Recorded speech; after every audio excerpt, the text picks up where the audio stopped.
New Hanover County ABC Board purchased the subject properties, and on August 2008, several bungalows, contributing structures, and some non-contributing structures were demolished on the site in anticipation of the expansion of the existing ABC retail location, which is located to the south.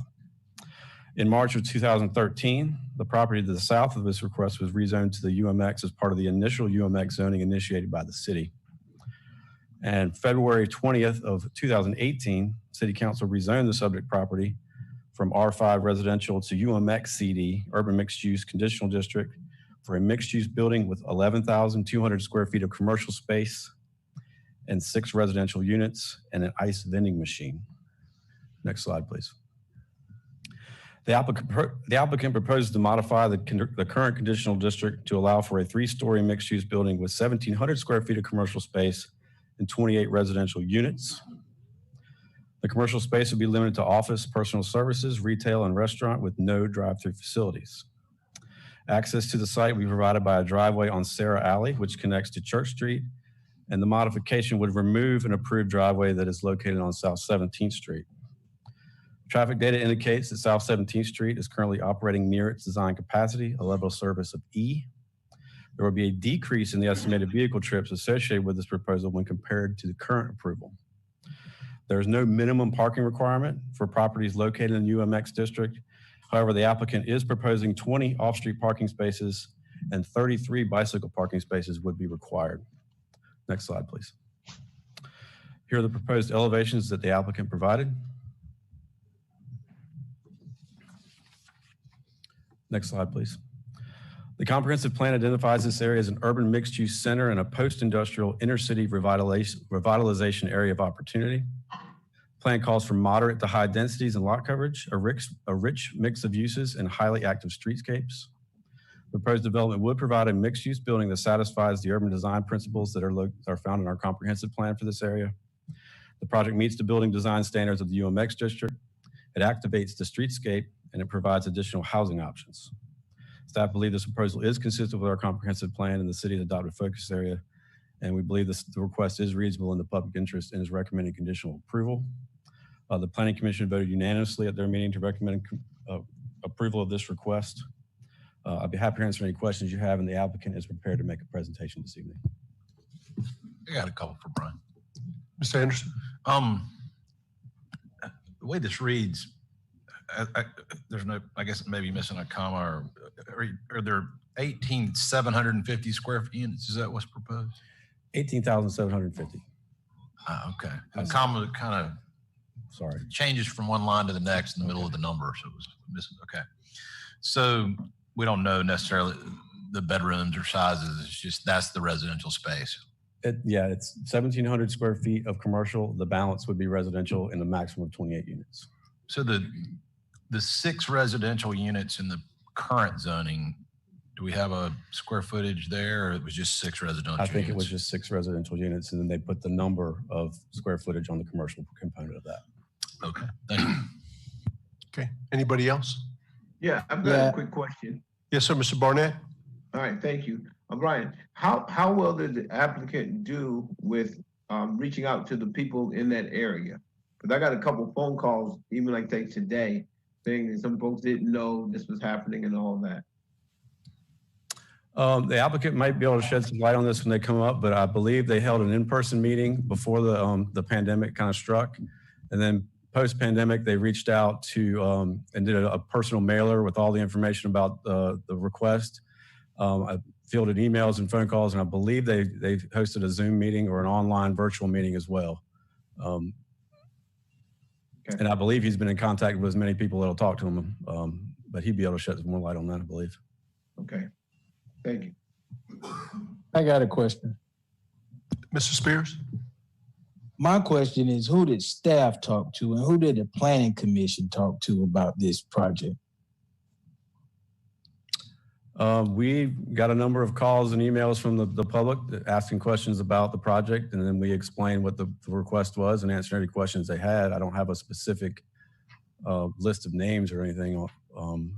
The staff is always available for the public to call in and email and ask whatever questions they have. Okay, so there was the availability of the residents to call staff, but there was not a attempt by staff to get out in this community and ask people if they were for or against this? No, typically with a conditional district, the requirement is for the applicant to hold the community meeting. Staff doesn't want to get involved with that because we want that dialogue to be open and free between the applicant and the community. Sometimes if the staff is present in those meetings, it can kind of derail what the discussion should be, which it should be the applicant and the community have a constructive dialogue about the project. But don't you think that if the community looks at the agenda items, the community comes back and reviews the record, the formal record that we have here, and it states that the suggestion was, it's been suggested by staff, and staff has only talked to whom? Applicant, right? So I find that, I hear myself saying this over and over each meeting that I find that problematic. Staff is only talking to the applicant, and the applicant has supposedly talked to the residents. I too have found a lot of phone calls today and a few emails. We all got emails about it. And during this period, I don't think there's been ample time for the community to express how they feel about this. I understand.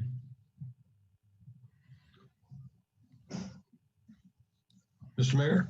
Yes, sir. Mr. Chambers, how long has this process on this particular permit been going on? At least 4 months, I believe.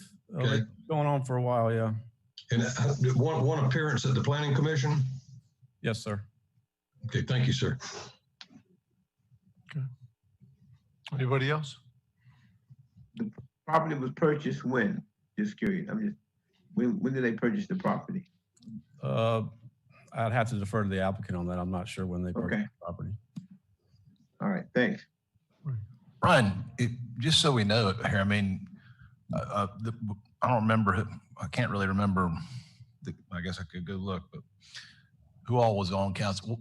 Could you go over, we have an approved project now, and it has a big, I guess the plan was to have a big ice machine outside, like you see around town. This is not I guess it's changing a project more than it's a new project. How would you categorize it? Well, this is a conditional district modification. So we're looking at an approved conditional district for this corner, and they want to modify it to change basically the layout and the internal of the internal layout of the building. Right. Okay. So Brian, the footprint of the building that we approved back in 2018, well, I guess it was 11,000 some square feet and 6 residential units. What you're saying is that the actual layout of the building is still the same footprint? It's not the exact same footprint. That building was more of a square located on the corner. This is more of a rectangle that takes up more of the block space along 17th Street. The original had a driveway adjacent to the new parking lot of the ABC store. And now that this new project removes that driveway, so the only way to access the site is foot or bike or via the rear of the property along Sarah Alley. So it's not exactly the same, no, but we believe as a staff that the changes are an improvement to the layout. The old site didn't have the parking underneath. It was around the building, correct? I believe it was around, yes. Yes. It was a one-way from 17th out to Church, and there was angled parking along that whole drive.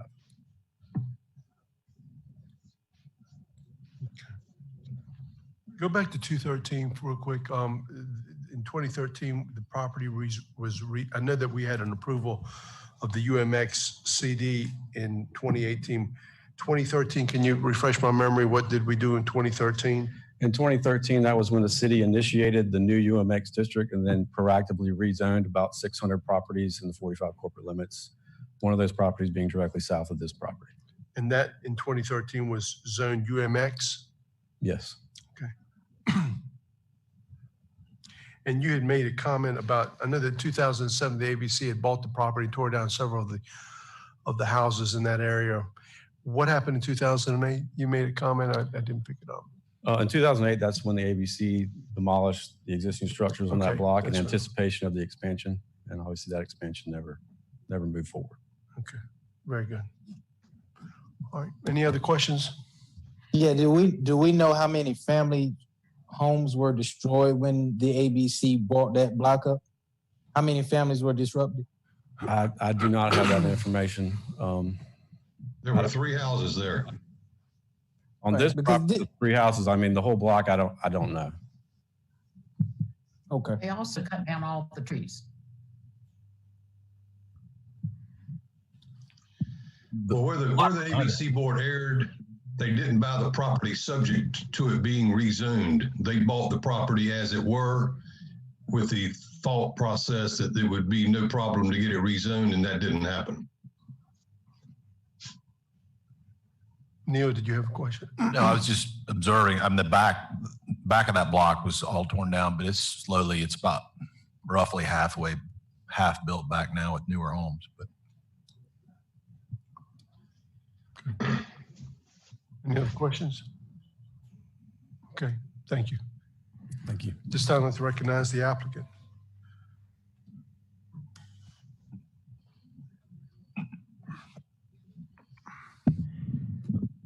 Good evening. My name is Dave Spitrino. Let me start off with a little background. Glenn Harbeck is often invited to speak to civic groups within our community. And these civic groups are our neighbors, they're residents, they're citizens. And when he comes to speak with them, you know, like you would expect, just as you do as the elected officials, they want to talk about traffic. They want to talk about housing affordability. They want to understand, why do we keep building apartments and self-storage buildings and mattress stores, or more appropriately now, car washes.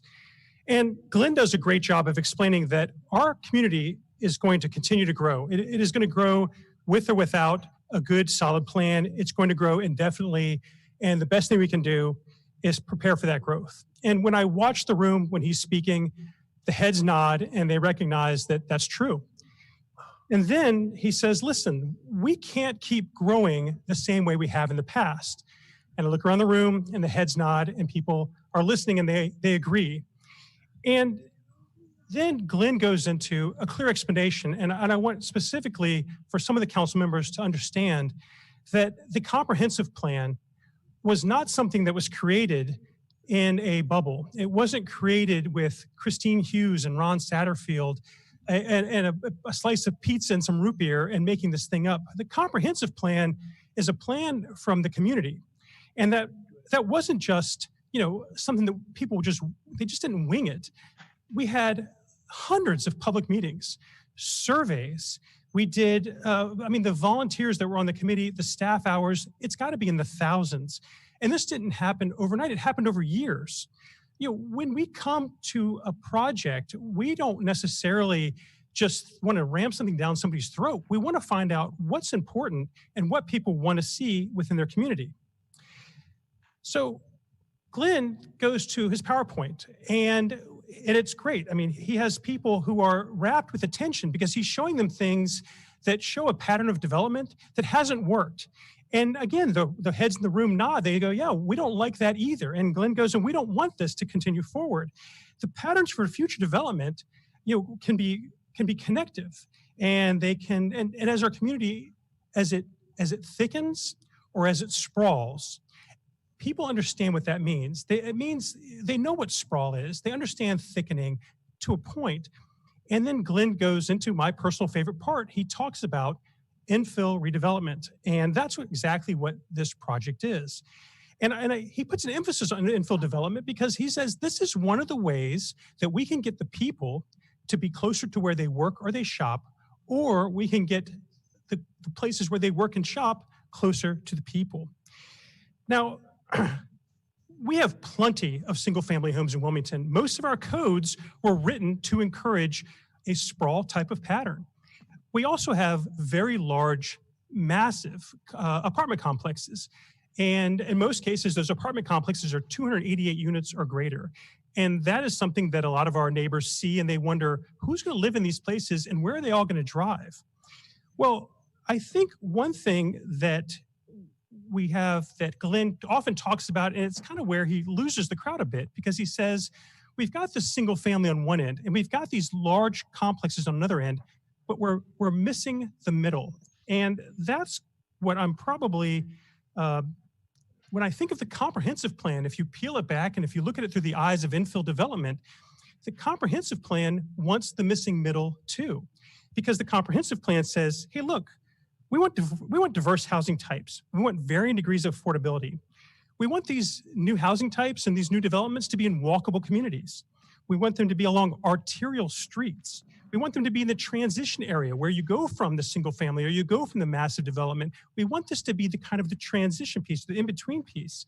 And where it's appropriate, we want to use on-site parking. We want to utilize that. And more importantly, not everybody has a car. Some people need public transportation, and we want that. If it's a cherry on the top, we'd love for new projects like this to be on public transportation.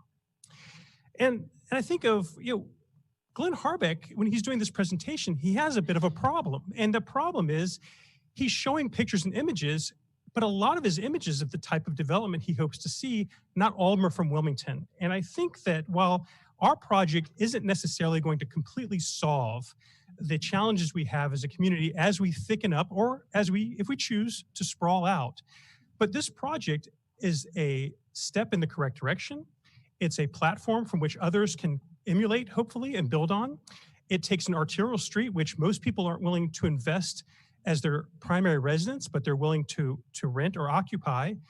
And I think that's why I want to do this project. And I can tell you how many people live in the neighborhood. I can tell you how many letters I mailed out. I can tell you how many people I talked with, and I can tell you what that neighborhood feels like, and I can tell you what works and what doesn't, and what we can help and what we can't.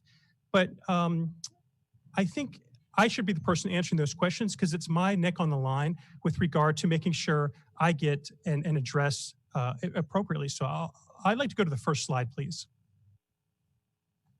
As I mentioned, this corner, it's on an arterial street, and I didn't create the situation where Dawson and Wooster and 16th and 17th have become arterial streets and not necessarily desirable for homeowners to invest. But I can see an opportunity where these streets, vacant as this one has been for now 12 years, has the ability to be put into service and be successful. It's a walkable location. It's part of a transition as you get to Castle Street. It's close to public transportation, less than a half a block to the stop at 17th and Castle. And kind of like a grocery store, it has an end cap. It's part of the pattern that happens on either side. And more importantly, my favorite thing about downtown, it's connected. If you are in a traffic jam downtown, you don't know how numbered streets or grid patterns work. Next slide, please. We were adamant about making sure that this wasn't another modern building, flat roof. The architect, LS3P, it was important that there was some address or nod to the existing pattern of development of the bungalow homes. No, this isn't a bungalow, but it characterizes some of the shapes and patterns that you'd expect to find in a missing middle type of product. Next slide, please. The building should be along 17th Street, and that's one of the reasons why you see the bulk of it along 17th, and then the utilization of an existing curb cut on Church to access into rear parking. Some of that rear parking is under the building, some of that rear parking is on site. Additionally, on this slide, though, we removed a curb cut, and if anyone gets stuck talking to me about why some of the traffic we have is easily solved, I'll go back to everything I always go back to. We need to learn how to zipper merge. We need to learn how to use our wayfinding better on our signage. And we need to eliminate curb cuts that are completely unnecessary but confusing to the driver. Next slide, please.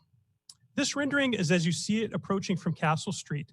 One of the things I wanted to do here, and again, the money isn't really generated from the commercial, but the commercial is an integral part of the design. It's the bookend, and 17th Street isn't a great street. It's a noisy street, but it works for the ability for a neighborhood to walk to these, what we will term third places. So I've taken some excess land, eliminated the curb cut, and added a patio, kind of a pergola and lighting to have some type of area here. It will not be amplified music, but it could be certainly a coffee bar or a gathering spot on this end of the building. And it starts to help a little bit with the traffic calming that we hope to achieve. Even if people aren't invited to the party, they tend to take their foot off the gas to see who's there. Next slide, please. This references the comprehensive plan, but I think in my opening statement, I think you understood that this model and this plan was generated based on the comp plan. The big pieces for me, though, is the neighborhood scale infill development. The other piece, of course, is the intensity of using some type of mixed use within this urban node. Next slide, please. I want to bring this up because this is not a from scratch project. You have an approved plan here, and it's a plan that may have been a great plan at the time, but it's not realistic in the current market and what people are looking for. But I put this up for you so you can see that there's not a whole lot of differences. The gross floor area is about 2,000 square feet larger. Some of that, though, is because of circulation, like hallways or riser rooms or residential lobbies, which aren't considered commercial, but contribute to the overall building. I'd like to talk about density. This is the originally approved was a 9-bedroom unit, or nine bedrooms to my understanding. We'd like to do 28 bedrooms. And commercial spaces, the original plan was 5, and this goes to 2. Next slide, please. As I mentioned, I don't like the way we measure density, because when I talked to some of the neighbors and they said, well, it's just too big, Dave. And I said, well, what size would you be comfortable with? And they said, you know, we'd be happier with 12 units. And I said, well, what if those 12 units were 3 bedrooms? And that was 36, or that would be 36 bedrooms. And they said, well, that doesn't matter. And I started to realize I can't let people hang on density unless they really understand the context that it comes in. Next slide, please. I want to talk about traffic because that's one of the reasons why I'm trying to encourage infill development. Maybe there's a concern of increased traffic at this location, but we've done a couple things to help at least eliminate and navigate the traffic a little bit better by controlling where people come and go and not somebody slamming on their brakes at the last minute, causing a problem behind them. While we're on the slide, I'd like to point out, and I'm not a traffic engineer, I really have no expertise at all when it comes to traffic counts, but when I read the report, and the current proposal allows over 1,000 trips a day, and this proposal on a bad day is 300, even if that number is off by that 700 trip delta is off by half or even more, this project isn't contributing to traffic, and it's certainly a more likely, at least more appropriate use potentially within the context of this location. Next slide, please. I want to talk about the park. One of the reasons that about a year ago when I looked at this site as a potential opportunity, the park to me was an unbelievable, I use the term amenity. It's something that everybody wishes they had a neighborhood park and very few people get to enjoy.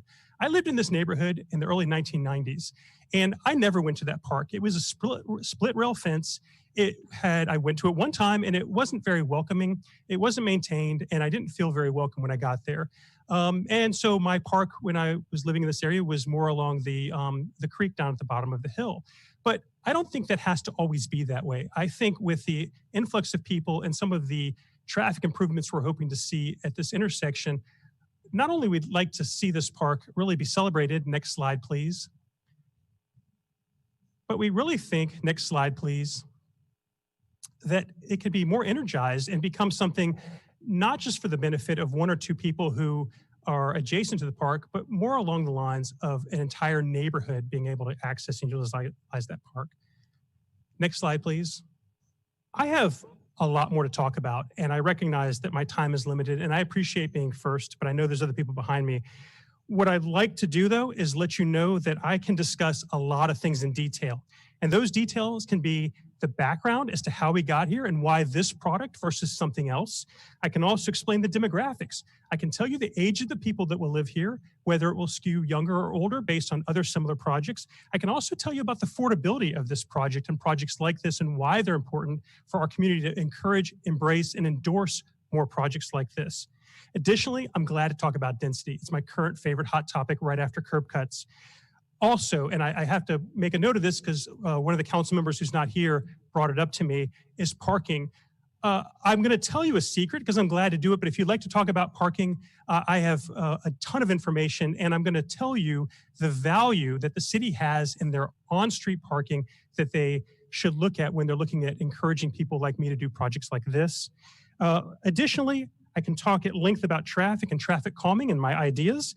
Additionally, I've got trash and stormwater completely addressed. But I also want to remind you and kind of help you understand that projects like this need to get built. And if we don't build projects like this, we have to recognize what happens when they don't get built. And I don't mean it like the world's going to end. I mean it like we're getting further and further away from the things we need in our community with regard to connectivity, walkability, affordability, accessible housing types. And more importantly, we need to be able to start getting comfortable, even if it's uncomfortable, recognizing that the comprehensive plan doesn't mean we like the plan except when it's in our backyard. That wasn't what it was meant to be, and that's where I'll leave you. But again, I am glad to answer as many questions as you like about this project. It's important to me. It's one of my favorite projects, and I'd like to see it built. I have one question, Mr. Mayor. Yes, sir, Mr. Barnett. Yeah, you mentioned, you could tell us a little bit about the age and affordability. Let me hear a little bit about that. Great, and I'm glad you asked.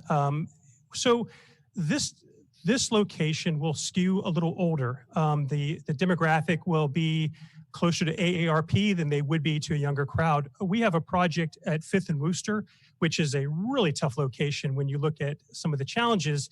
And that project skews a little younger because of the proximity to downtown. But our demographic here will be somebody who is what we call rent by choice, meaning that they want to stay in a neighborhood or a neighborhood like this. They could probably own a home, but that isn't what they want to do. They want to shed some things. They want to get rid of some furniture.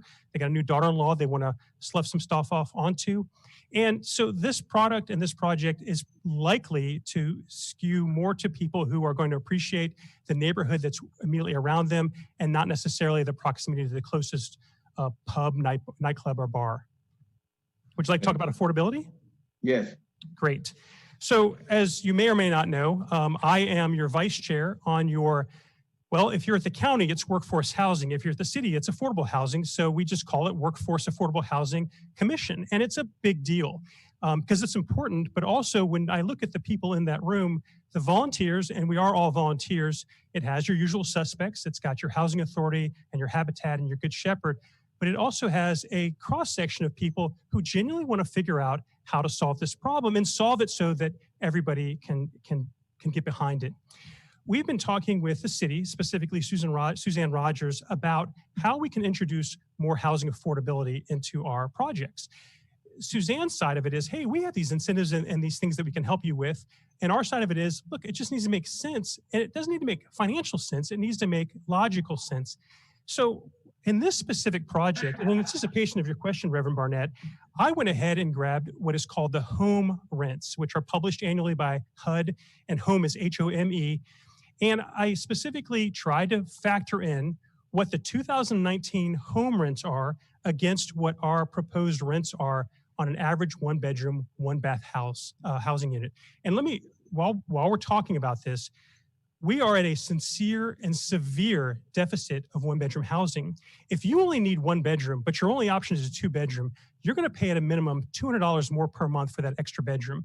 And it's like anything else in life. I don't want to pay for something I'm not going to use, but if I don't have any choices or options, I am going to get stuck siphoning off part of my income and going without in some other areas. So when we look at the home rents for a one-bedroom, one-bath, that range of that rent, that base rent, should be on the very low side, $683, and on the very high side, $790. And if you don't have a calculator handy, I went ahead and did the math for you. I'm going to use, for the purposes of this exercise, I'm also going to use the Housing Authority's allowances to factor in water, $25, sewer, $25, trash, $20, gas bill, $23, Wi-Fi, $25, cable, $20. I don't know what they're getting, obviously basic. And additionally, a washer and dryer in their rent. And that comes to about $163 a month. So the Housing Authority is looking at this going, and I'm not an expert, and if I'm talking over something, but I'm just taking what I can get from the sources I have as it relates to this kind of exercise. But if I take the 790, which is the high, or let's take in the middle, call it 740 between those two numbers, and I add to that the $163 associated with just living in that house, the Housing Authority also says, your electric bill should be around $100 or $120 a month. The cost to live in this house on the high end is $1,074. On the low end, it's $967. And this is what the Housing Authority, or HUD, is expecting it to cost you in Wilmington metro area to live in a home like this. Now, I've taken my 2020 rent pro forma for the same unit. That same unit, in the rent price, it includes water, sewer, trash, hot water, gas, Wi-Fi, cable with a lot of channels, washer and dryer. That amount is $960. The other thing is, let's just say that your electric bill isn't $120 if it's a new construction. In our case, the electric bill in a product like this should be between $45 and $55 a month. It is not unreasonable to expect that you can live on average. There are homes less than this and there are homes higher than this within this building, but you can expect on average that the cost of ownership or rentership in this house would be $1,015. Even if you backed out the electric bill and some of the other home numbers and you met the home guideline perfectly, this unit could rent for $900 a month under the home guidelines that the city's established against our $960 a month amount. Now, we have expressed and will continue, and I will commit to and promise that with our future projects, we are going to factor in a mechanism with the city's help to go ahead and establish this, because the only way we're going to start seeing more housing affordability with projects like this is if leaders within the community and developers in the community start putting it forward. But I got to tell you some things that I'm going to need some cover on, because while there are people here talking about all the potential challenges associated with a project like this, what they're not going to tell you is, and the first question I get when I'm on the phone or in person, hey, are these subsidized? Hey, are these affordable houses? Are those Section 8? And they're not saying it because they're embracing it. They're saying it because, unfortunately, when everybody wants housing affordability, they want it until you give it geography. I don't necessarily agree with that, but I understand that people want to know who their neighbor is going to be, and I can't fault them for that. Let's talk a little bit about, though, who is likely to live here with regard to AMI. AMI is Area Median Income. And I did a survey on our project that we recently finished at 5th and Worcester last year. And I tried to figure out a couple of things. I tried to figure out how many people had cars, and I tried to figure out how many people made over $36,000 a year. And you're saying, well, gee, Dave, $36,000 a year, that seems like a lot of money. Well, it is if you're living by yourself, but you are 70% area median income or 70% AMI. 60% of AMI is $30,600. So I think what we're looking at is our demographic is already meeting the requirements or meeting the guidelines. I would say that less than half of the people in our project at 5th and Worcester are making less, based on what they do for a living and based on their application, more than half are making less than $36,000 a year. And I would say exactly half or 40% are making $30,600 or less a year.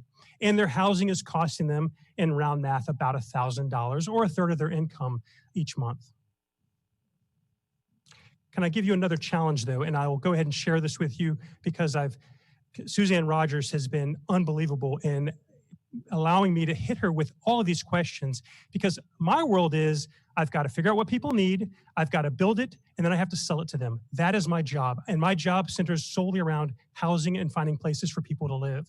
Suzanne's job, though, is to figure out how to get more people into homes at a price that they can afford. So she has been great. But the one thing that we haven't cracked that I believe she's working on, and we should be there soon, and certainly by the time I got to believe it's going to happen this year, is the challenge is I'm not set up to track affordable housing renters. I don't have a mechanism in place. And the thing is, all I need to know is, do they qualify?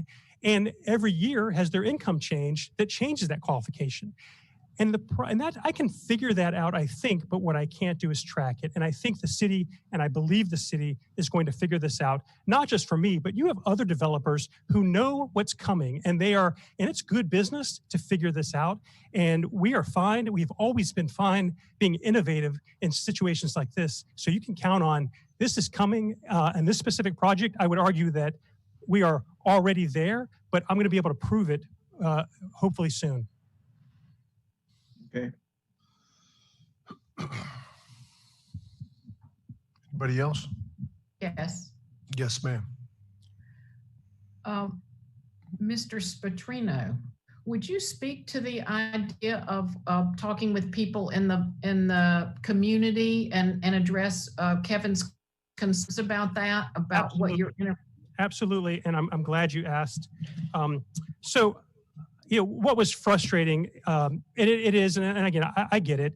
No one likes the pandemic, no one likes the COVID, but I went to an even greater than necessary effort to make sure that everybody knew that I was available and that they could be listened to, understood, and while I may not be able to solve all their problems, I wanted to make sure they were heard.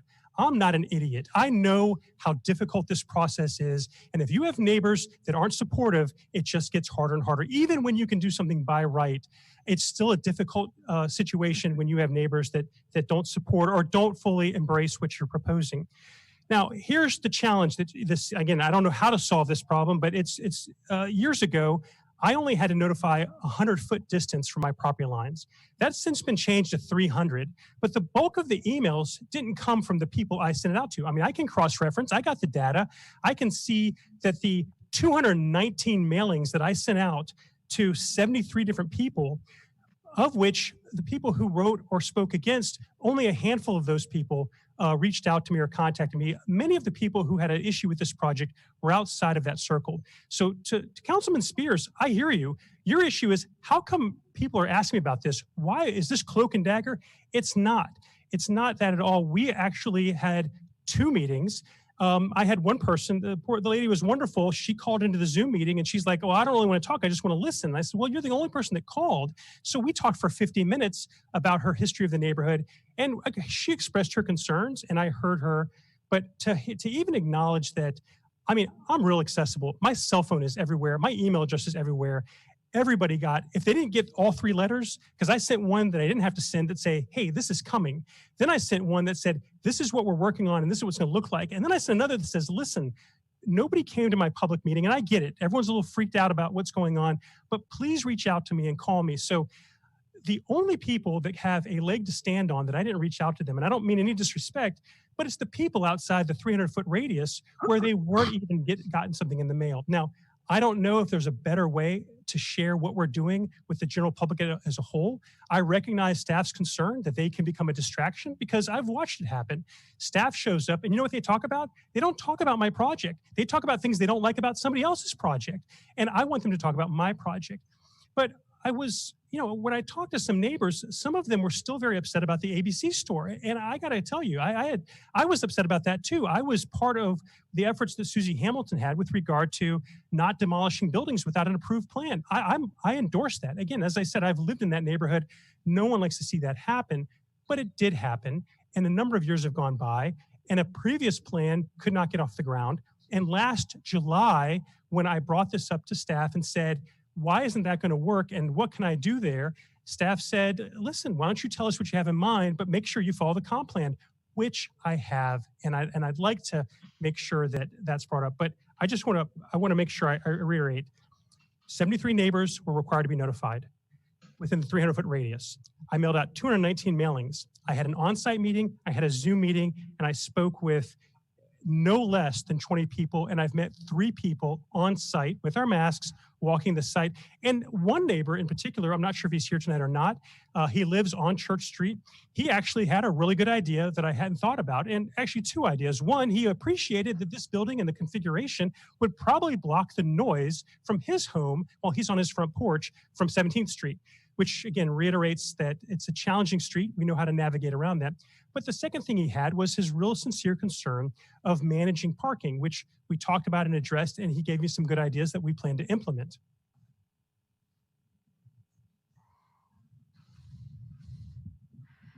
I'd like to add, there is a software app called Nextdoor. If you live in a neighborhood, you can belong to Nextdoor.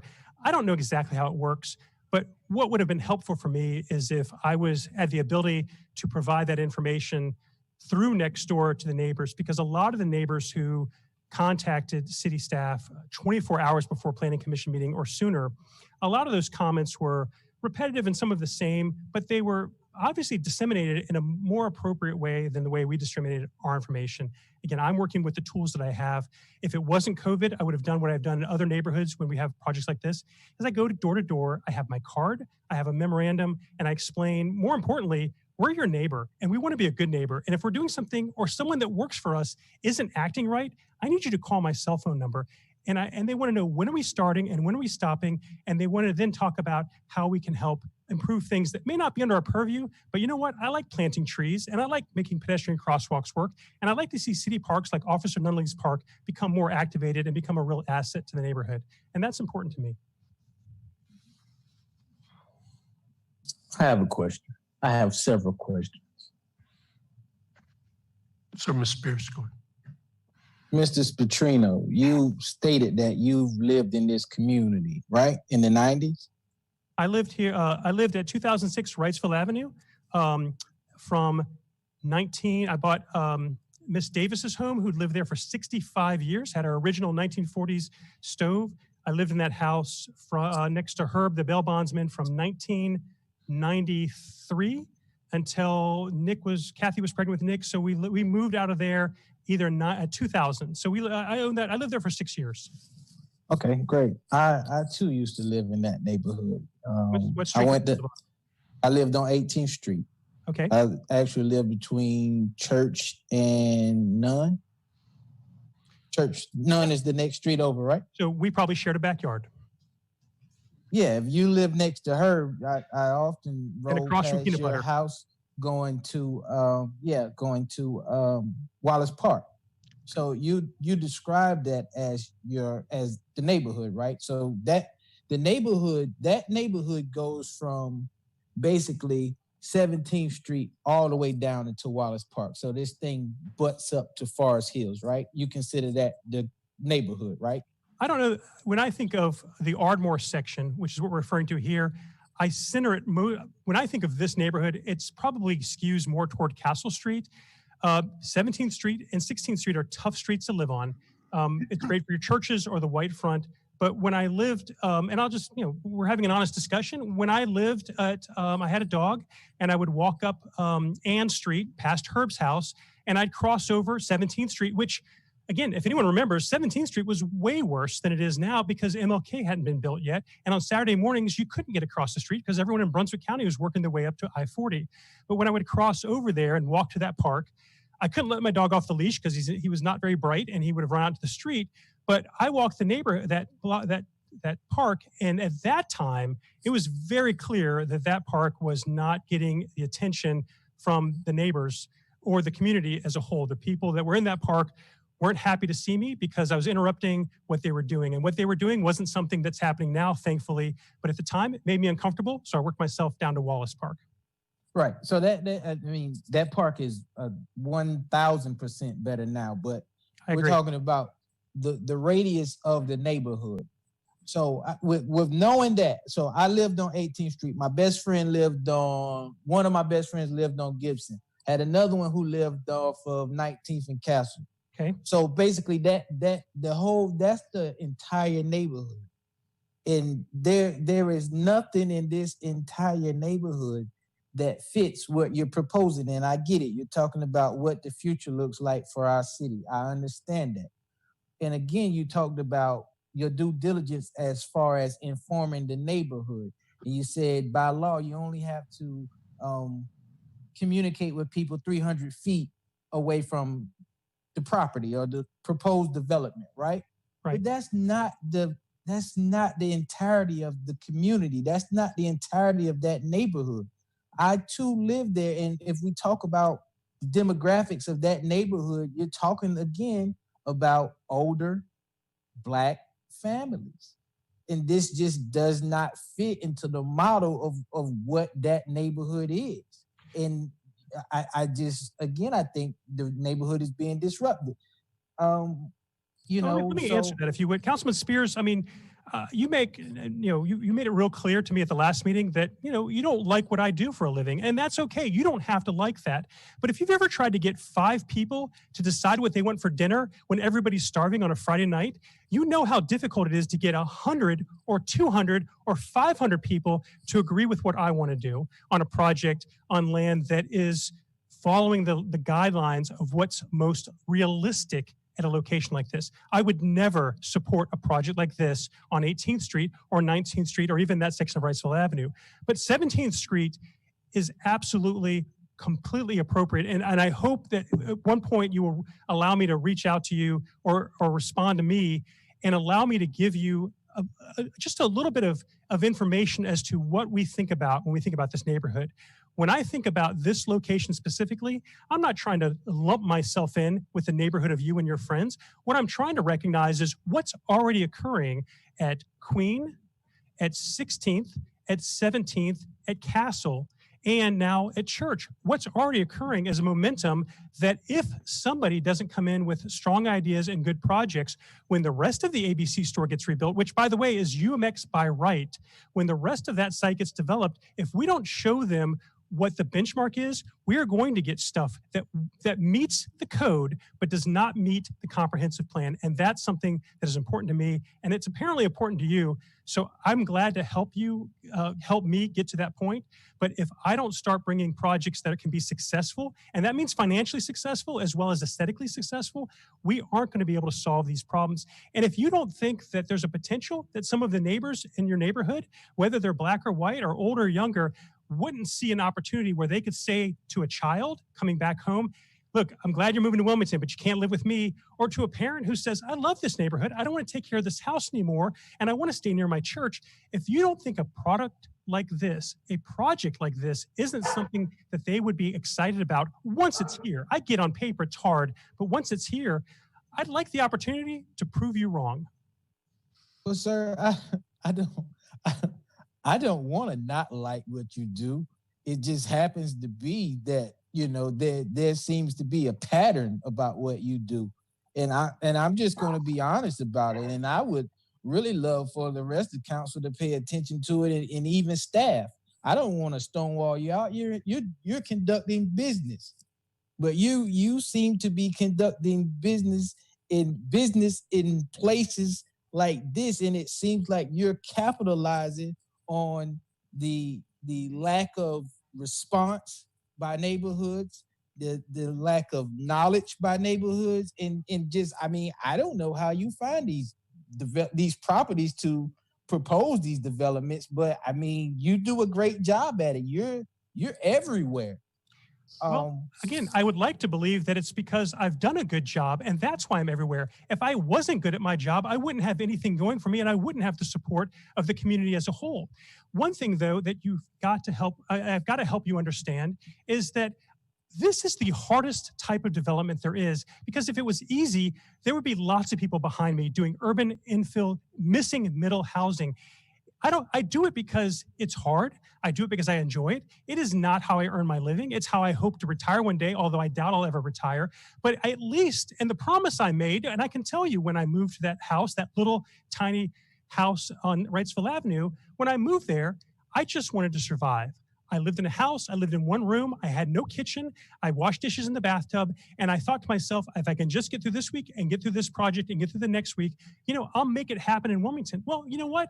It's been 30 years, and Wilmington, I hope to do something, and I know this is hard for some people to believe, I'd like to do good work. I'd like to be recognized for doing good work. I'd like to be a part of the solution. I'd like to help Glenn Harbeck have images that he can use, and he can go, this is a hometown guy. This is a guy who took a site that was fallow for 12 years, went through a conditional district process, had an ice machine in the backyard, and somehow that project is a better idea than my project. I don't want to sound offended, but I'm kind of offended that it's something that's so hard for not our neighbors to embrace, but I recognize where they're coming from. This is change. This is different. You know what would be good is if nothing happened, but you know what would be bad? If nothing happens, we won't get the type of growth, we won't get the thickening, and we won't get the housing types that we need in our community. And I'm going to help solve that problem. And this is a tiny project. My project doesn't change the mass amount of housing affordability issues we have in our community, but this one small project is going to help us get a little bit out of that hole, and I'll take it. I'll take this project and the abuse and the hate mail that I've received and the name calling, because you know what? I'm not going to apologize. This is what I do for a living. I build places for people to live, and this is what I will continue to do. And unfortunately, I only do one a year. I don't get to do hundreds and thousands. I do one a year. This is my project this year. Well, sir, I do want to say this. I do believe this is way better than a huge ice machine, so I will give you that. Thank you. Well, if I could just chime in here, I think and I don't know you well, like some other people probably do, but I do think from my observation over the years that you're one of the few builders who really makes an effort to provide this affordable or close to affordable. And if we just give lip service to that and we say that's what we want, but we never approve it, then what are we getting? Then we're not really being true to what we're seeing publicly. And I mean, you just explained to us that based on the housing authority's number, that what you're building there falls in that category. And what we need is workforce housing and affordable housing. And I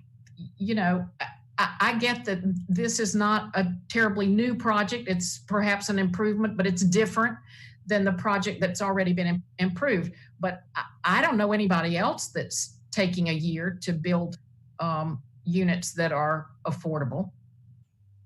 Thank you.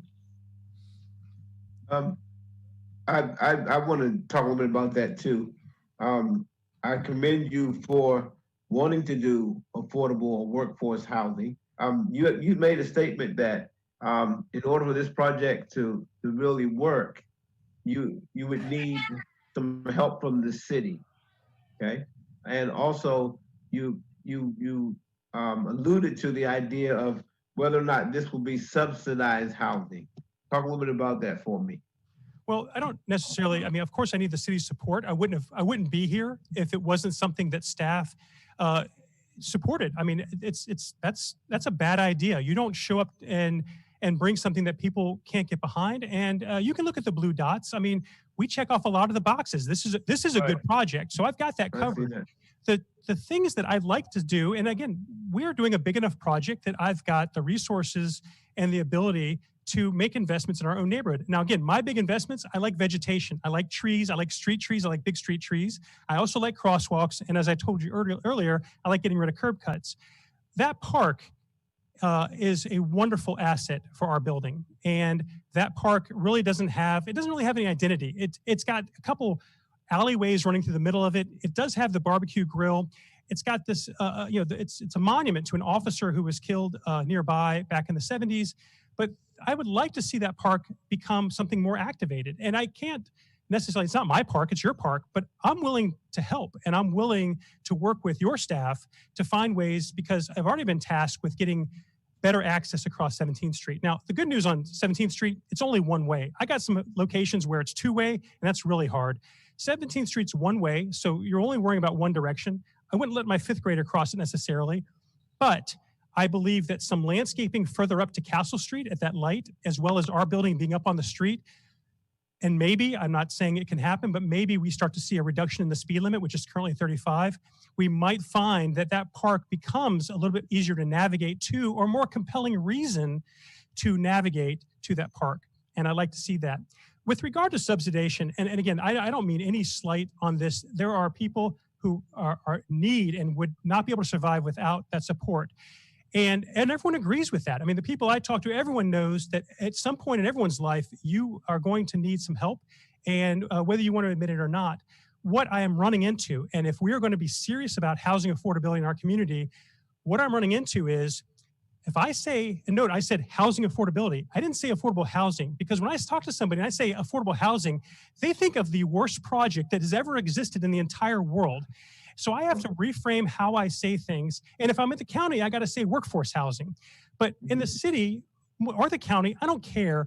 Housing affordability isn't getting better. It's getting worse. And if you think the pandemic is going to make things better, it's actually quite wrong. We have seen an absorption of rental properties going for sale.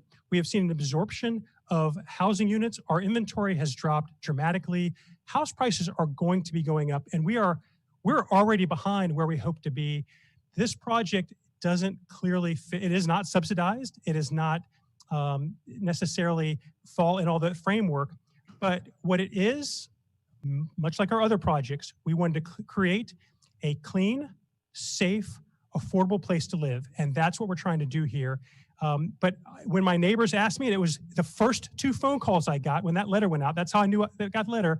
The first 2 calls were, Dave, we like what you do around the neighborhood. We watch what you do. We've seen your stuff. We like what you do. Let me ask you though, are those houses going to be subsidized? Are they going to be affordable housing? That was their second statement. And so I had to comment, and my comment is the same, and I'll say it to anybody else. We don't discuss that. We don't have any limitations, but no, there's no federal or state or local monies being put into this project. This is a private project. And when I say it that way, it's the end of the discussion.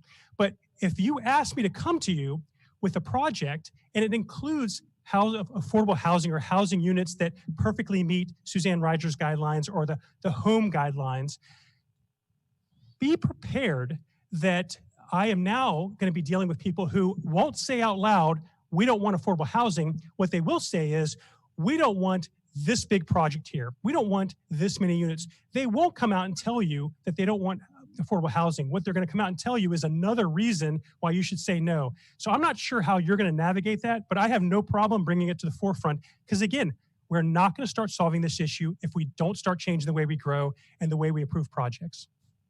Okay, thank you. I just chime in and say one more. Yes, Ms. thing. Hayes, go ahead. You, Mr. Spino, have mentioned a couple of times about the comprehensive plan and that you design this or whatever your terms are. And so I'm looking at the materials we have, and on page 7, 8, and 9, and 10, and 11 of the materials, that's where just at a glance, people can see whether it actually fits with the comprehensive plan or not. And you can see that like 99% and specific, what do you call it? Specific verbiage out of the comprehensive plan. And it either meets that or it doesn't meet that. So as you can see here, I mean, overwhelmingly, it meets the comprehensive plan. Right. And Glenn and others will probably fall out of their seat when I say this again, but that is a plan that was not designed in some smoky back room. That took 2 years. We had, I think it was 25 or 28 citizens who had volunteered to serve on that.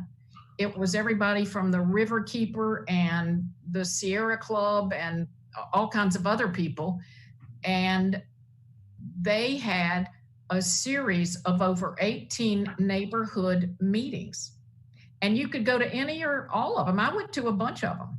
And that's how the comprehensive plan was designed. It's not something that was drawn up by the citizens. I mean, by the staff. It was drawn by the citizens. Absolutely. And so, I mean, either we're going to stick with that, or we're just going to sort of freewheel ourselves around. So nobody's going to like everything. I think, this is a pretty good project. I think it is tough to get across the street. Anything we can do there would make it better.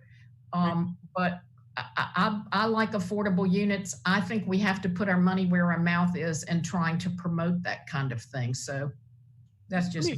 Let me reference the comprehensive plan, because I mean, I'm not always a rule follower, but I believe in not making my life any more difficult than it needs to be. I will say I read comprehensive plans because they're very interesting to me. I've read pretty much every comprehensive plan that's been along the East Coast. My favorite is still probably Scottsdale, but I will tell you that without a doubt, I am so proud of our city and that comprehensive plan. And if you don't like projects like this, what you're saying is that comprehensive plan is worthless. And I, as a professional and as somebody who cares about my community, that comprehensive plan is the very best we're going to get, and it's the very best we have. And if we're going to find ourselves debating, well, it's a really good project, but it's just not a good project here, then we're going to be in trouble, and your jobs are going to get harder, because our city is going to continue to do infill. And I want that. I want to see that infill, but those infill projects are hard, and we don't want just the bare minimum. We want projects like this to be successful. Thank you, though, for your comments. Okay. Well, they weren't so much for you as for the public to understand that it's the public that designed I'm a the citizen plan, too. I'm a citizen too, and I we thank you need for your to comments. stick with it. Thank you. Thank you. Okay. Thank you, Ms. Petrino. At this time, I'm going to open up the public hearing and ask if anyone in the public wishes to speak on this item, if they please come forward and state their name for the record. How many minutes do we have, Madam Clerk? According to your rules, you have 50 minutes in favor and 50 minutes opposition with 5 minutes rebuttal. Okay, very good. So if you please come forward and state your name for the record and where you live. Appreciate it. Thank you.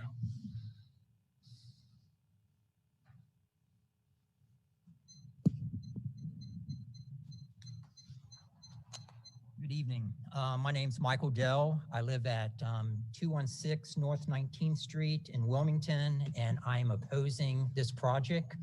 I do not believe that it falls within the spirit of mixed-use buildings.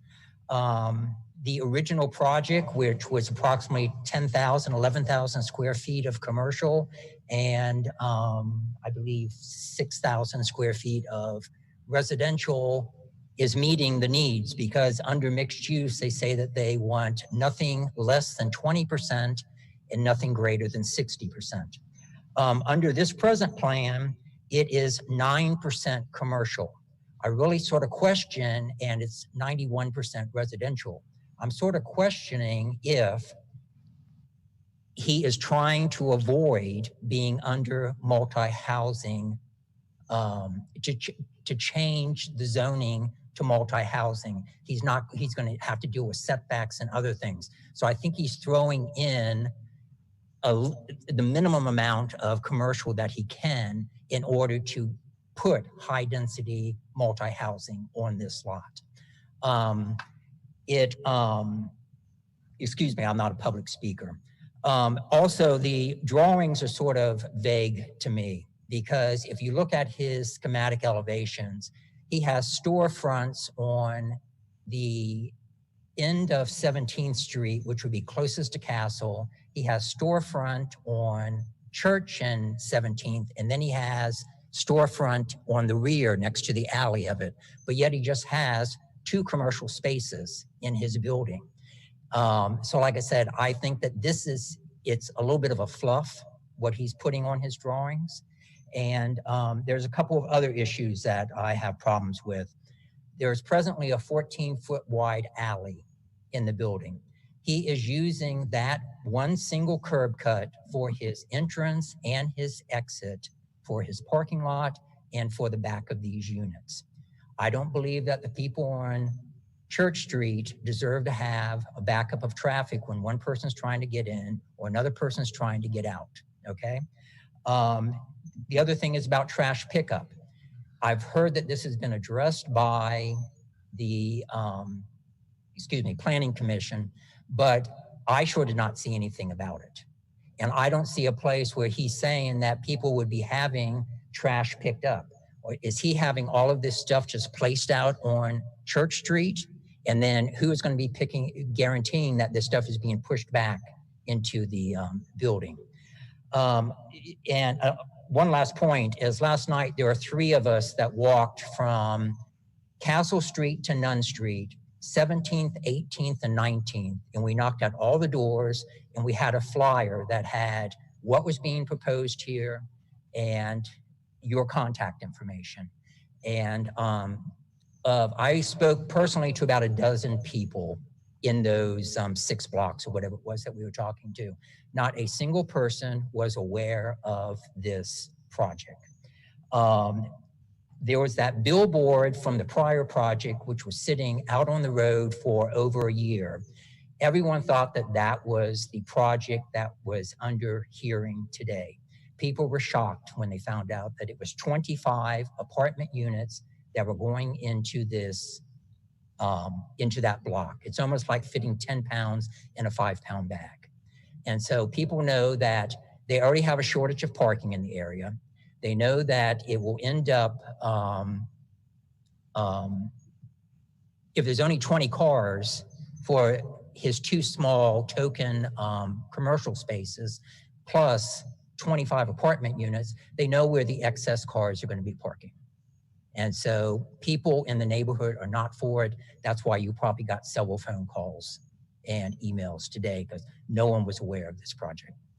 And the other thing is that I attended all of the work sessions for the UMX. And I was all for, and I'm all for UMX on this block. So I don't want you to think that I think that this should be single housing. I'm all for the UMX. But if I would have known that putting in high density residential with just token commercial spaces in there, I would not have, it was a waste of my time to show up to these meetings and to these work sessions if that was what you all are trying to implement, to put in high density housing in a 3 small lots. And so I'm just against this project, and I hope that you all vote against it also. Thanks. Thank you. My name is Debra Kaiser. I live at 1919 Wrightsville Avenue, and I've been there for 15 years. I sent an email on Monday. So basically there's 3 points. I like the first project. It seems to me sort of fits the UMX description or what I think of it. If it's an apartment building, just submit it as an apartment building. And I actually am not opposed to that either. But it's being submitted as a UMX when it really is an apartment building. And third, that alley, it's being primarily used for that space. But that's owned by the city. And who is going to ask, you know, it's not paved right now. Who's going to pave it? Who's going to maintain it? And is that fair to the neighbor next door? That's all I have. Thank you. Thank you. My name is Greg Wessel. I live at 203 South 8th Street. I'm a longtime property owner in the Carolina Place neighborhood and moved in that neighborhood in 2006 and consider it the greatest neighborhood in Wilmington. I wasn't planning on speaking tonight, but when I heard Mr. Spatrino state that neighbors were well notified and by the city, I really take exception to that. I spoke with a neighbor that was at the corner of 17th Street, almost at the corner of 17th Street, that was completely unaware of what was taking place. I spoke to other people in the neighborhood, and they were under the impression that this was a revised plan of the previous one that was rejected, and they were quite surprised to hear the number of units that are in this building. I am all for housing. I am all for residential infill. I think that this could be a good project if Mr. Spatrino were to go back and redesign and consider placing fewer units in the building. As for the planning sessions, I am, have been to many planning sessions with the city. However, you have UMX zoning. Follow the UMX zoning. That is what is there. If the city does not want people unhappy appearing before them, then make the guidelines clear and follow the guidelines without exception. That's all I have to say. Thank you. Thank you. Mr. Mayor, there's no one else here to speak either for or against in the public hearing. Okay, very good.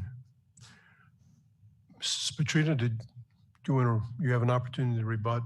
Well, I want to clarify a few things and clear my good name. First of all, I'm sorry that the architect, I have a fully completed set of plans. That is on me if this project doesn't get approved.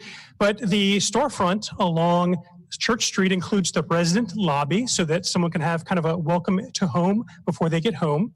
Then there's a corner storefront on Church, and we anchored that. And there's also a storefront on 17th Street and along the parking lot at the ABC store. So no, this is not a commercial building. This is not a 100% commercial building. And guys, if it was a commercial building, then it would have already been built.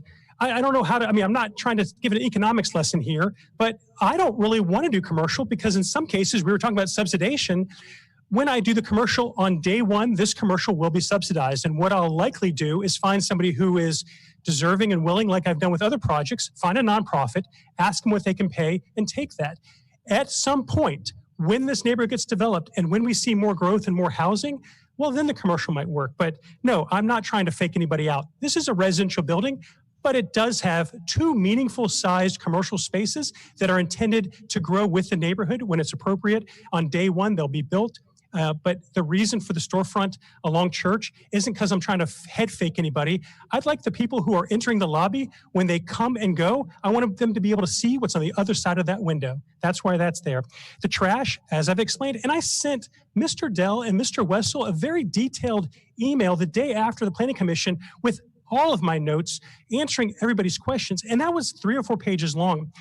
I have opted for a greater expense to have the trash carts privately serviced. Not a slight with the city. I like the city, but here's what I need. I need somebody to show up at the exact same time every week, Monday morning, Thursday morning. I need them to go collect those carts from the corral, wheel them to the truck.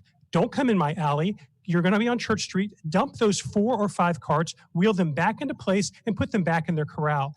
Again, my infill development, and I'm going to give you another quick secret on infill development. There's really only 4 problems with infill development: parking, stormwater, trash, and pet waste. Those 4 problems, if I can solve those, I can conquer the world. And so I think about trash, I think about parking, I think about stormwater, but I also, again, and the alley, again, the alley isn't being used. And one great thing about that neighborhood is all the numbered streets, they live on alleyways, but the alley has been overgrown, it's not being used, and I don't want to use much of that alley. What I want to do is not have a curb cut next to a curb cut. There's a curb cut there. It is not being used. Nobody's parking on it into the back of our site. We have been working through the TRC process. We're on pause till we get through this process, but we are working through the TRC process to navigate those situations and issues where it relates to that alley. And I don't need to improve the whole alley. I'm not suggesting the whole alley get paved because I don't need to. I put my parking access as close to the street as possible so that when you're leaving, you can see someone coming in and stop back a little bit. Or when you're pulling in and somebody's coming out, you can just pause for a second. There will not be traffic stacking for a project like this, and certainly not more traffic stacking than if you had 1,000 trips a day for its current commercial use, which everybody seems to like now, but nobody liked it, 2 years ago when it got approved. Sorry, but I want to address those items. And here's another issue. And again, I actually have to go back to Councilman Spears because I believe you. I believe that you want more involvement in the city. I have no doubt on that. Here's the problem. I sent out those 290 I sent out 290 letters. They don't go to the occupant. They don't go to the resident. They go to the property owner. So I'm sending stuff to Winston-Salem. I'm sending stuff to Georgia. I'm sending stuff to Florida. I'm sending stuff all over the place. I mean, you know what? They opened the thing, and one lady called and says, I don't understand why you're sending this to me. And I said, well, you could tell me your name, ma'am. And she tells me, I go, well, you own a house on 17th Street. She goes, oh, that was my husband's family's house. I haven't been to Wilmington in 10 years. Do you want to buy my house? No, that's not why I'm calling. I want to make sure if you have a concern, that's the concern. So I'm not sure how to solve the public information session. And, we do put signs up and I do mail the flyers out. I haven't gone door to door, but also too, the level of engagement with renters isn't the same as owners. And when the 3 people that came up all live 10 blocks or greater away from the site, I hear them, I understand their concerns, but the people I actually went out and talked to are the people that live right next door or right across the street. And I can't get everybody squared away. And not everybody wants to talk to me, and I get it. I talk a lot, but it's not that I'm not listening. It's that I need to find a way to help you feel that people are included. Because my letters aren't like, this is what we're doing and take it or leave it. These letters are, hey, my name's Dave and I'm your neighbor. And here's my cell phone number. Here's my email. Here's my address. Here's my, everything. What do you want to know? But I say emphatically in there, and I need you to reach out to me and allow me the opportunity to understand your concerns. So again, to say that people aren't notified or weren't aware, a lot's going on, but it's not for lack on my end. I actually sent an email to the GIS and I said, listen, this is at the county. When I send my tax bill in every year, I've got to put my phone number and email address on there. What do you do with that email address? And they said, well, we just have it in case we need to email somebody something. I go, well, can you give that to me? Because I'll email you and I'll send you the plans. I'll make it real easy on you. They don't do that, but I'm suggesting you guys have the power. Why don't you, if you're sincerely concerned about making sure people are involved in this process beyond what we did with the comprehensive plan, consider another approach, because apparently 300 foot in every direction from every edge of the property to 94 people with 3 mailings when I only had to do 1, apparently didn't cut it, but I don't know what else to do. So you got to give me some direction on the next project. anything else. I think that was my rebuttal. Sorry. Okay, any questions? I have just a quick question for staff. Yes, sir, I'm Mr. sorry. Yeah, just for staff. When they do a project like that, what percentage should be commercial?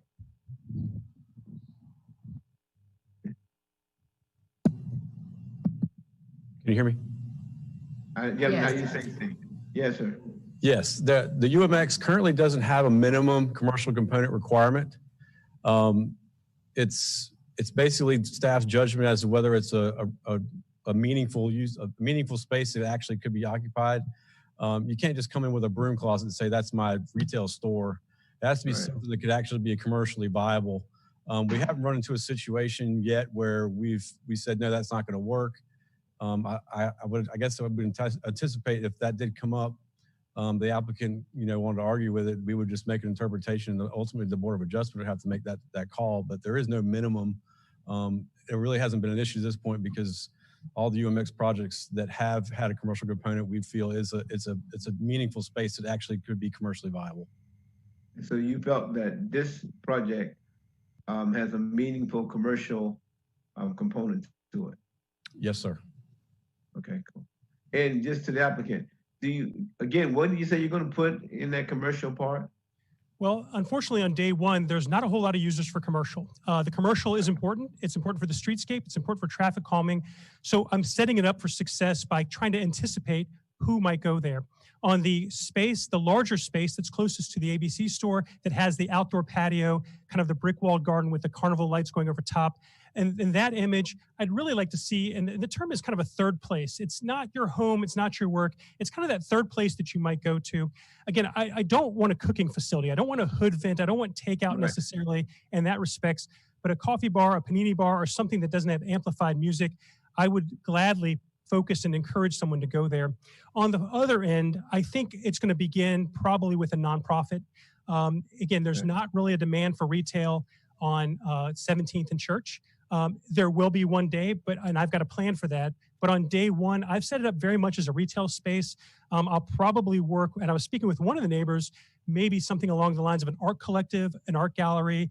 Again, it's not an intense use space. It has a handicap bathroom, but the way it is designed, it's this wide open space. It's about, overall, we have about 2,000 square feet of commercial, but that space is about 980 square feet of commercial. So it's 1,000 square feet. And I think I'm mainly trying to set it up for whatever someone wants to make it. But as of today, it's hard to know. Unfortunately, there are more people closing businesses or not opening up new businesses than clamoring to be at that location. But I can look to what's happening nearby and hope that I can attract a viable tenant. Okay, good. Mr. Spatrino, I got one more question. You said when you send your email out, you said that it says, "Hey, I'm Dave. I'm your neighbor." Do you live in that neighborhood anymore? I'm a property owner and a taxpayer, but I do not. I live at Wrightsville Beach. Oh, okay. Thank you. And while we're talking about that, it's not I don't have the emails. I want the emails. What I have instead is the ability to mail people letters. And in that letter, I want them to know who I am. This is not a solicitation. Don't throw me away. We have something happening in your neighborhood, and it's your neighborhood too, not just mine. Please, allow me the opportunity to tell you what we're up to. Okay, thank you. So would you say the disconnect is between people that maybe are renters that haven't heard about it or know about the change? I mean, and you're mailing, of course, the property owner who aren't communicating with the renter. Is that where the disconnect is? Well, I think you've got two issues there, Councilman Haynes. The first issue is it's sometimes challenging to get renters to engage. That's why homeownership in a lot of ways is helpful for a neighborhood, because homeowners, they're protecting their neighborhood, and they want to be a part of their neighborhood, and they want to know what's going on. So right now, I am not mailing letters to the occupant. I'm mailing letters to the property owner, and that's probably where the disconnect is. Should staff or should this room decide to notify beyond the signage or beyond anything else, Again, I would endorse something along social media. I think that might work. If you really care about your community, you're probably on some level of social media, whether that's Nextdoor, Facebook, Instagram, whatever it might be. Because I think even recently, the city of Wilmington's Instagram or social media is phenomenal. I don't know if you want to hijack that for planning issues like this, but right now, if the concern by the people in your side of the table is that not enough people are knowing about it, it's not for a lack of me doing the things that are available to me. It's possibly a situation where, and by the way, we missed 2 meetings. So it wasn't that this guy kind of rammed through. We submitted this many months ago. We missed a couple meetings. We here are now in June. So it's not that we haven't been on site or out there, but to answer your question, that the disconnect can be a couple of things. And you really have to decide if renters have the same authority that homeowners do. And I don't know the answer to that. Yeah, Mr. Mayor? Mr. Mayor? Yes, sir, Mr. Rampart. But the bottom line, Mr. Spertrino, is the rules that are in place today, are the rules that you followed. Is that a fair statement? No, it's not. I'm above and beyond your closest rule because I don't want any appearance of having to have this conversation. I didn't send one. Let me ask the question a different way, Mr. Spertrino. You did the minimum, or you did more than the minimum. Absolutely. But you followed the code, and because I've had to do this before and had to notify, they've increased the distance now from the subject property is greater than it was in the 80s, for example. So, yes, sir. I mean, my point is, the point I'm trying to make is that you followed the rules. If they didn't get to the actual renter, that's something that we as a council and a staff need to address for future processes. You're absolutely right, and I agree. And I think any legitimate and person who's genuinely trying to do a good job with regard to this process, if they aren't paying attention to their role and the importance of their role as the sponsor for a project by not reaching out to neighbors or not finding ways, they're asking for trouble. There is no mechanism that stuff like this can happen in a vacuum. And with the level of information sharing, it is well in my best interest to over communicate, which again, I will take claim that I do that, but it is better for me to over communicate our intentions than look or appear like something's not happening. If I don't have the address of a guy on 8th Street and didn't know that he has a house over on 19th Street, I'm not sure how I can solve that problem though. Well, in one way that we've tried to overcome the situation where the owner may live in Arkansas and the renter didn't get notification is with our signage. And although it's, you've got to pay attention to it, and it clearly states what kind of process is going to happen, the day that it's going to happen, and where it's going to happen. So, anything over and above that is something that this council or this staff has got to come up with. I agree. I want to speak to that sign piece. The sign for the alley that we talked about on last council meeting is still up. Okay, I'm not sure. I'm not talking to you. I'm talking to Charlie. I'm just saying, if we're talking about reading the signs, and at what rate of speed are you riding by? And if you're in the community, yeah, I guess you walk by, you read the sign. But that sign for the renaming of the alley off of North 23rd Street, it's still there. Well, I don't know why that's a problem. The city should take it down, but the main thing to remember, Kevin, is it was put up way early. Yeah, but it's still there. That's a problem. I'll go by tomorrow and pick it up. Okay. You always say that, but will you take a picture with me of you with the sign tomorrow? We have Mr. Harback wants to make a comment. Mr. Harback, go ahead. Thank you, Mayor, for recognizing me. I had 3 points I just wanted to bring to the table if I could. First of all, UMX is designed to accommodate mixed use in a variety of ways. One way is to have mixed use within the site itself. Another way is to accommodate mixed use by proximity. In other words, if you have a project like this that is near other existing retail uses or non-residential uses, that's considered a benefit as well. If you look at our comprehensive plan and our strategic growth maps, you'll see that we do support higher density residential development near existing commercial nodes. And as you know, 16th, 17th, Dawson, Worcester, Castle Street, that whole section around there, we consider to be a node of commercial activity. So having additional rooftops near that node, we consider that to be a benefit under the UMX zoning. The second point I would make is that retail follows rooftops traditionally.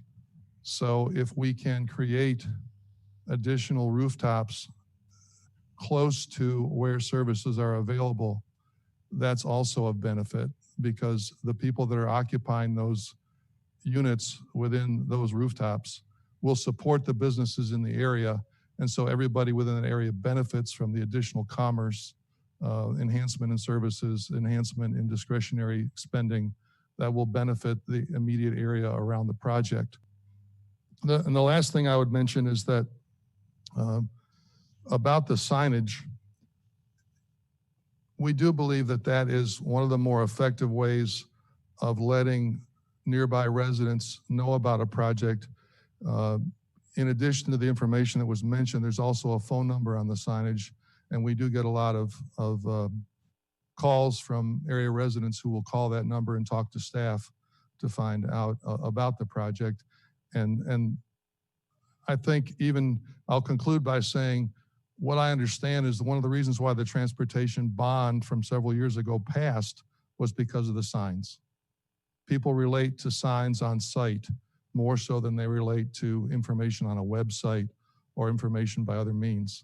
So the signs truly are a mechanism that we use to try to get the word out as best we can. It's not a perfect process, but we do try. Thank you. We have a rebuttal here, Mr. Dale. Yes, it's basically about the intent of mixed use. Could you speak into the microphone? Excuse me? Oh, I'm sorry. Could you speak into the microphone? I wanted to discuss about the MX. When I attended all the work sessions, when they invited neighbors, mixed use was in order to cut down vehicular traffic and make things accessible for pedestrians. Under those guidelines of MX, presently, not UMX, but the present MX, it is nothing can be greater than 60% and nothing can be less than 20%. This present project, I don't believe, follows under the idea of mixed use. I think that some gymnastics are being done. This is basically 9% commercial, 91% residential. If you all want high density residential on this lot, then you approve it as multi-housing lot and get rid of the commercial. If that's what you all want to go for, do it. But the point is that to put this under the guise that this is going to be encouraging the neighborhood, because all that's there is an ABC store and a convenience store across the street. And there's a tire store up a block. We were hoping that the neighborhood would get, that's why no one objected to the earlier plans. With 5 commercial spaces in there, with over 50% of it being commercial, people could see how it would start to revitalize that street and be encouraging for the neighbors. And so that was the intent of urban, or my intention, or my idea of mixed use, not this apartment building that has 2 token buildings in the corner. Thank you. Mr. Harback? With all due respect, the gentleman, I believe, is confusing the mixed-use district that is employed at Mayfair and Autumn Hall with a UMX district. I'm not getting them mixed up, sir. I said that they were different. UMX and MX is different. When we attended all of the work sessions, they were saying that basically it would be similar to MX. I know that in the 1945 zoning, things are a little bit different. But if someone would have said, well, it can just be 5% commercial, 95% residential, or we can put in 95% office buildings, and we're going to put in 5% residential in order to fall into this category, That's a forest. So the intention, the spirit of mixed use is to encourage pedestrians and neighborhoods to develop. And like I said, I have lived in this neighborhood for over 16 years. I know it extremely well. Okay, Mr. Harback? The numbers that I heard previously was that the property had to come in between 20% and 60% non-residential to be a mixed use development, and that just is not the case in the UMX district at this location. That's the only thing I would say. What is the goal for MX? Mr. Dale, excuse me, Mr. Harback has the floor. I'm going to have to ask you to hold up and let Mr. Harback finish his. I'm sorry. Thank you. Yeah, I'm done, Mayor. I just wanted to set the record straight as to what I was hearing. That's all. Okay. Well, what? Okay. Okay, Mr. Anderson. You know, I mean, it just occurs to me, anytime there's infill, I don't remember the word that the gentleman used, but something to the effect of gymnastics. It is gymnastics because you're trying to balance a lot of things.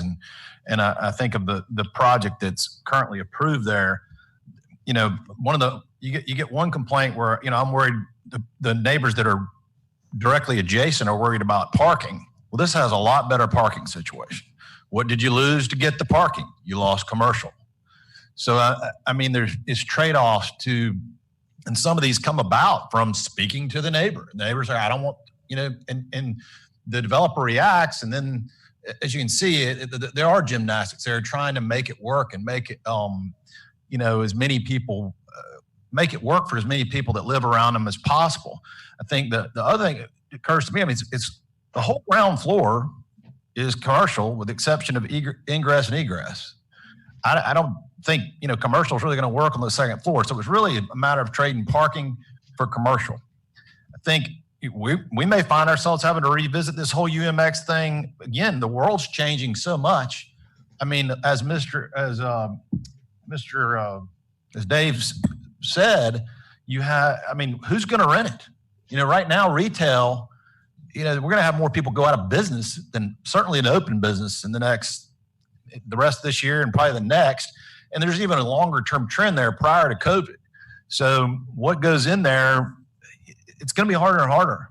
So we may, you know, over time, I can see we're going to have to revisit that because just thinking that, every ground floor, we're going to find a tenant. It's going to be hard. So those are things that really are beyond I mean, that's just trends of how people live and shop and work.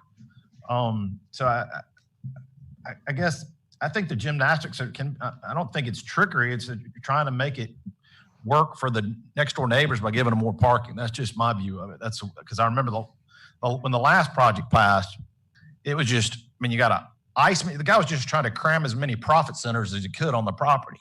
You know, okay, we got this little corner, let's stick an ice machine out there. You know, it was just like, it was very thrown together and worried me, frankly. I thought it was too much jammed on there. And the developer he just seemed out of touch, frankly, with our city. He didn't know the neighborhood at all. Like Mr. Petrino has done his research. It looked like if we had a drawing and could throw it up there, it looks like a UFO landed on the corner. So I was excited to see this. Every time I rode by there and saw that sign, I was like, wow, I'm not real proud of approving that project. But when you look at this one, the mix of use is better. The parking takes on more, the property takes on more of the parking. So it's a better design from that standpoint. But the biggest thing is the fit, pitched roofs. It just is it pays more homage to the neighborhood, what it looks like, and the architecture, and it just looks like more like it belongs, but it's just up towards a busy corner. So that's my take on some of the comments and questions.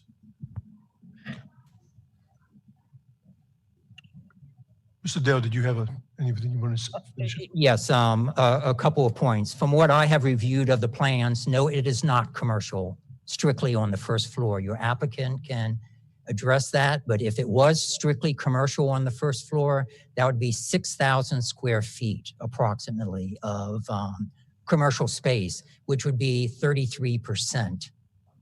So the point is that we would be fine with that if it is strictly commercial on the first floor.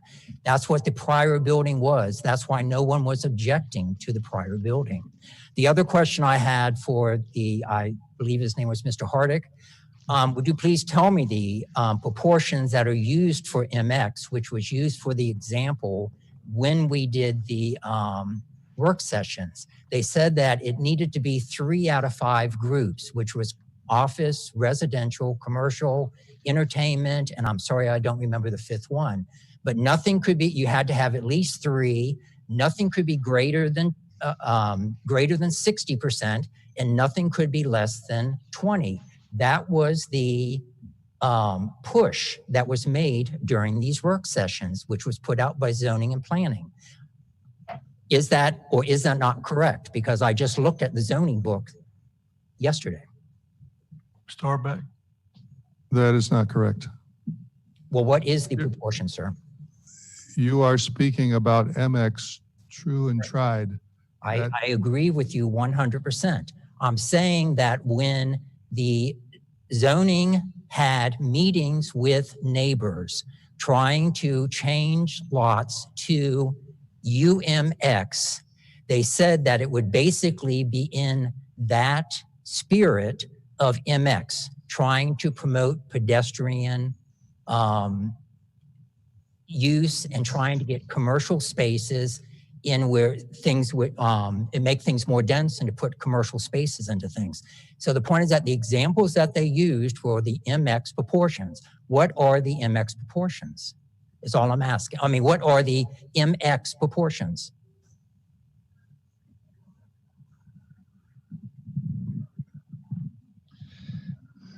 The district you're speaking of applies to Mayfair and Autumn Hall. It does not apply in the grid 1945 corporate limits of the city of Wilmington. It's an entirely different urban fabric. So the kind of percentages that you're talking about were never intended for UMX, which is the specific district that was applied to over 600 parcels in the city of Wilmington all at the same time. And because it was going to have a hefty amount of residential, I think it actually was approved more easily because of that.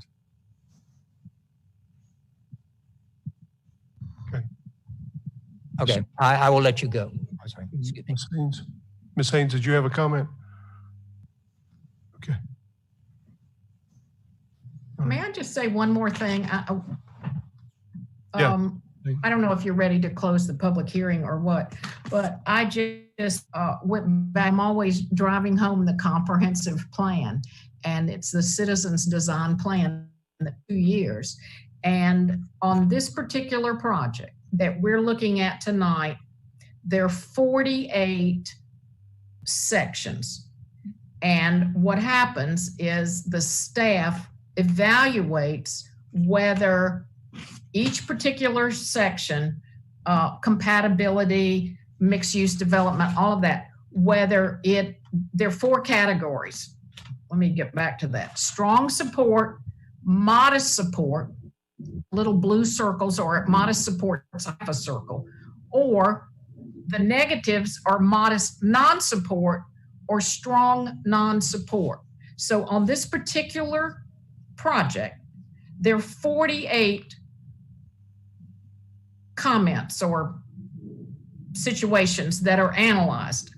Of those, 46 of them have either modest support or strong support, and only 2 of them have modest non-support.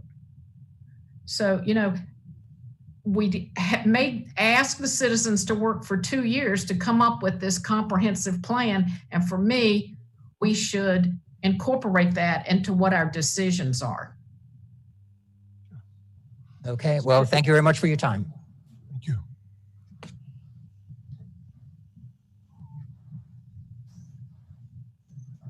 Greg, did you want to speak? Yes, I did. Just a couple of comments. I want to set the record straight on notification. I have owned 2 properties within the subject site, and I received no notification for either one of the properties. I also feel that this zoning regulation is kind of an anything goes, and that people can bring forth anything under the current guidelines. And that's why we think it's so important that City Council considers the citizens' recommendations and concerns very carefully. As for the signs, one of the signs was perpendicular to the flow of traffic on 17th. Nobody saw that sign. There was one sign that faced Church Street, and I suspect that nobody saw that sign on the side either. It could have been a no trespassing sign. It could have been anything on that lot, and you would not have really noticed. As for the development in that area, I feel that the neighborhood is transitioning. It is a single-family residential neighborhood on the back side of the lot that was not shown. There have been 2 very nice single-family homes that have been built. Again, I'm not in favor. I am in favor of urban mixed use. I am in favor of affordable housing. My issue with this project is that it has 28 bedrooms, and that is far too much for the site. Thank you. Thank you. Okay. Madam Clerk, do we have any comments from the public that have been emailed or sent to the city for? Yes, sir. Yes, sir, Mr. Mayor. I received a written comment from Carolyn Gregg. She lives at 1810 Church Street. Her comments are, the apartments would bring in an overflow of people and parking in already tight place. The apartment complex would affect home value. The traffic in this area has already been badly affected from when the End of Days Brewery was opened on Castle Street between 18th and 19th, which we were not made aware of before it was built. I felt like we were unjustly left out of what is going on in our community. Thank you. Okay, thank you. All right, any other comments from council?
While we're waiting for these technical difficulties to be resolved, space shuttles. The International Space Station has better communications than we do right now, so. And I'm sure they have, yeah, I'm not gonna go there.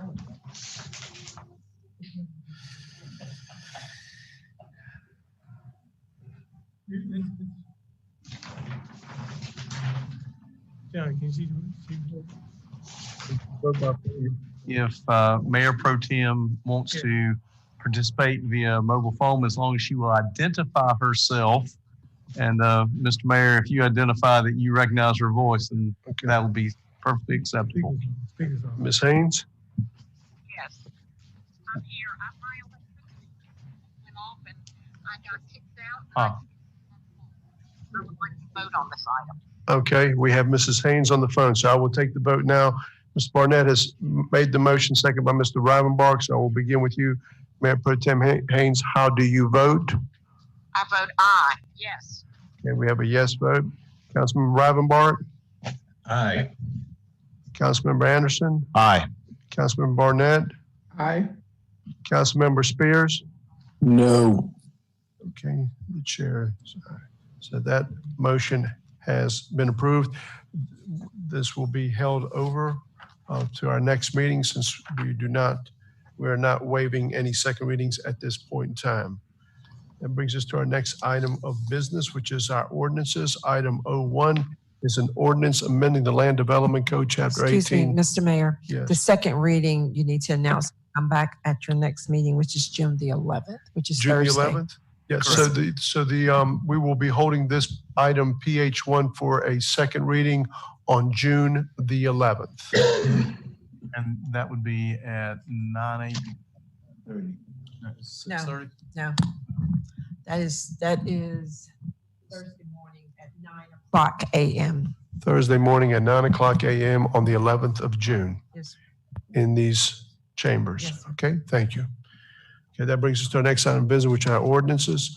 Item 01 is an ordinance amending the Land Development Code, Chapter 18, Article 5, Division 2, Section 18194, CB, Community Business District, Section 18195, RB, Regional Business District, Section 18197, CS, Commercial Services District, and Section 18257, CDMU, Commercial District, Mixed Use to laundromats with no drive-up windows. This will be heard on a second reading. At this time, I'd like to recognize our city manager, Ms. Cheatham. Ms. Cheatham. Mr. Mayor, you did approve this item at your last meeting on first reading. We do not have a staff presentation, but we are available to respond to any questions you might have. Okay. Are there any further questions from council in respect to the ordinance? Hearing none, are there any comments that we have been have we received, Madam Clerk? No, sir. No comments that we've heard from the public. So at this time, I will ask for the wishes of council on the second reading. Offer motion and we accept the project. Second. Okay, we have a motion by Mr. Barnett, second by Mr. Anderson. And Mayor Pro Tem, how do you vote on the second reading? Yes. Okay, Councilman Rivenbark, Yes. Councilmember Anderson, Aye. Councilmember Barnett, Aye. Councilmember Spears, Aye. and then the chair here is aye. Okay, very good. That brings us to our next item of business, which is our last item, which is item 02, which is an ordinance amending the official zoning map of the city to rezone property containing 1.59 acres of land located at 3819 Carolina Beach Road from CB SD Community Business Special Use District to CB CD Community Business Conditional District for a 10,450 square foot commercial building. Again, this is being recognized on a second reading. This time I'd like to recognize our city manager, Mr. Cheatham. Mr. Cheatham. Mr. Mayor, again, as you pointed out, this item was approved by you on first reading at your last meeting. We do not have a presentation for you on this item, but the staff is available to respond to any questions you might have. Okay, very good. Are there any questions from council in respect to item 02? Hearing none. Madam Clerk, are there any comments that have been received by the city? We have received no comments at this time. So I will ask for the wishes of council. Motion to approve. Second. Okay, we have a motion approved by Councilmember Anderson, seconded by Councilmember Rivenbark. Mayor Pro Tem, how do you vote in respect to item O2? Aye. Councilmember Rivenbark? Aye. Councilmember Anderson? Aye. Councilmember Barnett? Aye. Councilmember Spears? Aye. And the chair here is aye, and that item has also been approved. This concludes the regular agenda. Are there any items that you brought forward, additional items by our city manager? No, sir.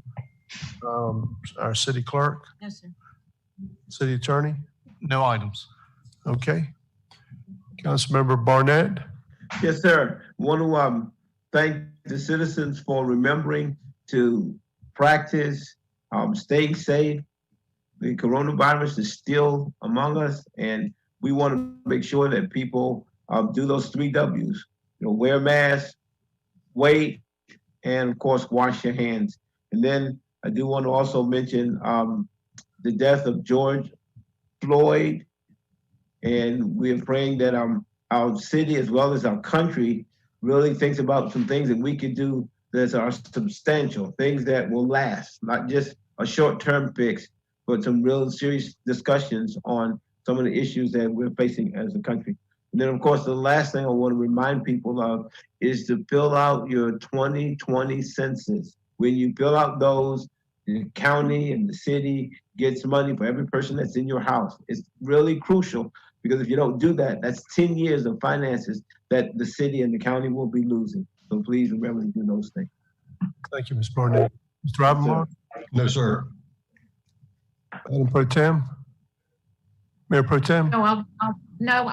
I'll just confirm what Mr. Barnett has said. I agree with all 3 of those things. Okay. Mr. Spears, Councilman Spears? Yes, sir. Yes, sir. Received numerous phone calls today, but one was a phone call that was outside of our authority, my authority, being a councilman, was the dismay of parents who feel like their high school seniors were being robbed of their graduation. I think we went through the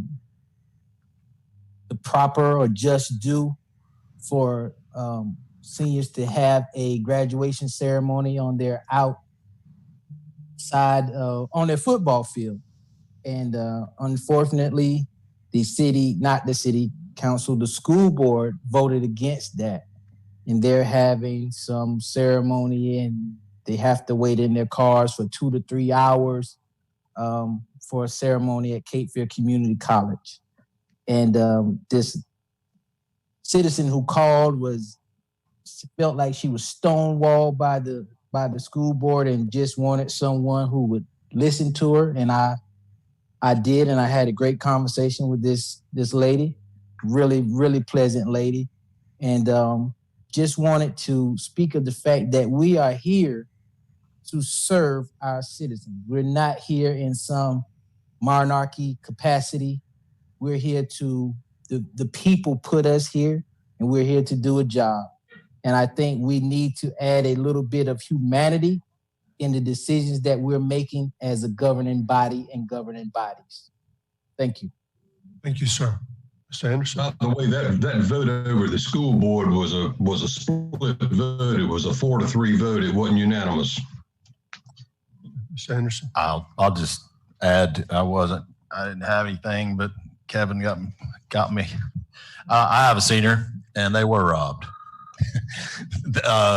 They'd made every plan at New Hanover High School to have a safe, distanced, temperature mask spaced out throughout Legion Stadium. I'll tell you that I think it'll be much worse. We'll be all sitting in cars, door to door, with our windows open, talking to each other. We'll be closer than we would before. What about the people that don't have cars? What about the people? Mine's at 4 o'clock on a Tuesday. So what about the people that have a job? It's just it's a travesty, and I'll leave it at that. Okay. With that, we stand adjourned. Thank you. All right. Okay. See you guys later. See ya. Yeah, take care. See you Thursday.